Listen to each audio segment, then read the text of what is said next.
Well, I think Mittagong has particularly a lot to celebrate because Mittagong is focused on the Fitzroy Ironworks.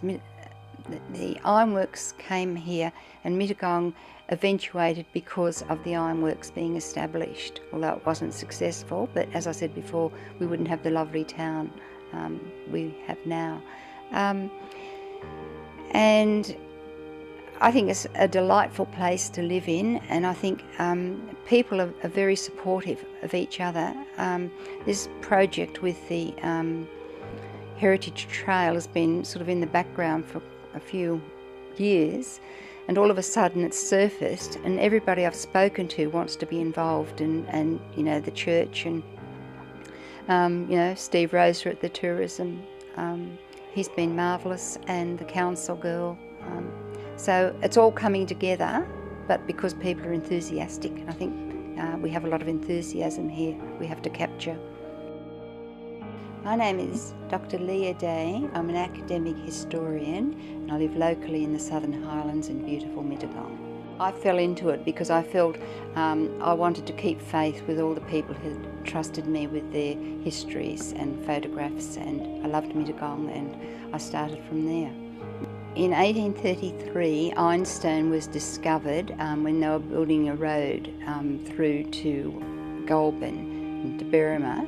Ironstone was discovered on the site near the Mittagong RSL Club. So in 1948, some people, 4 men, got together and decided they would mine this ironstone and erect an ironworks. Because all the iron was being sent out from England. Australia didn't have any way of producing its own iron, and these 4 gentlemen thought, here's an enterprise we can get into and we can start iron making.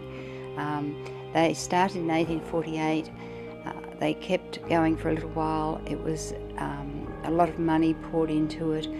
They built, the first ironworks was down where the Big W complex is now, or the Highlands Marketplace. That was the first works, and they moved up onto the hill where the can is, near the sports ground there, the soccer field. So there's about 7 or 8 different consortiums of men who had a go at trying to establish an ironworks, but unfortunately it wasn't a success. But it was a success for Mittagong, because Mittagong wouldn't be like it is today if we had an ironworks down there. The first iron smelting took place in Mittagong in 1848.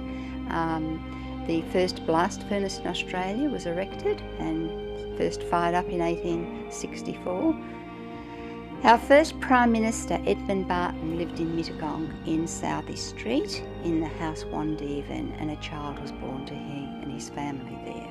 So he had that as a weekend house, and that house still stands today. This sort of goes back to the firm of Woolworths, which everybody knows. They came to Mittagong in 2004 and wanted to build a supermarket complex, which is now the Highlands Marketplace. But there was evidence, historical evidence, to suggest that the first ironworks, which is where the Highlands Marketplace is now, that there could have been some relics there of the ironworks. So we had maps and pictures, but no actual diagram of where anything was. The result was the Heritage Office of New South Wales put an interim heritage order on Woolworths, and Woolworths had to do an archaeological dig. They accepted that with good grace, Woolworths, because they'd want to build a supermarket and get moving. And when the archaeologists came in, they found the foundations of the rolling mills, the tilt hammer, the puddling furnace. It was all very exciting. I was down there with my co-researcher most days, watching the archaeologists dig up all these relics and footings. And so then Woolworths decided, and the Heritage Office, they would keep about, I think, 60% of the ironworks relics down there. And if you go down there today, there's heritage signs and pictures. All the footings are there. They've been preserved and very well maintained.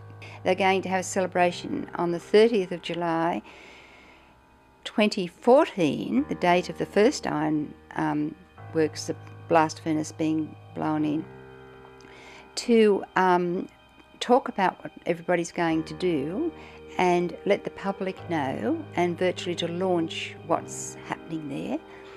I am starting to compile a book, which I was very involved in researching some years ago. This will be your third book, and that will be on the Fitzroy Ironworks and bringing it up to date with the archaeological dig down in the Highlands Marketplace, and talking about the celebrations and so on. So that's my little project for 2015. But I can only do this with the cooperation of the people of Mittagong, who are absolutely marvellous.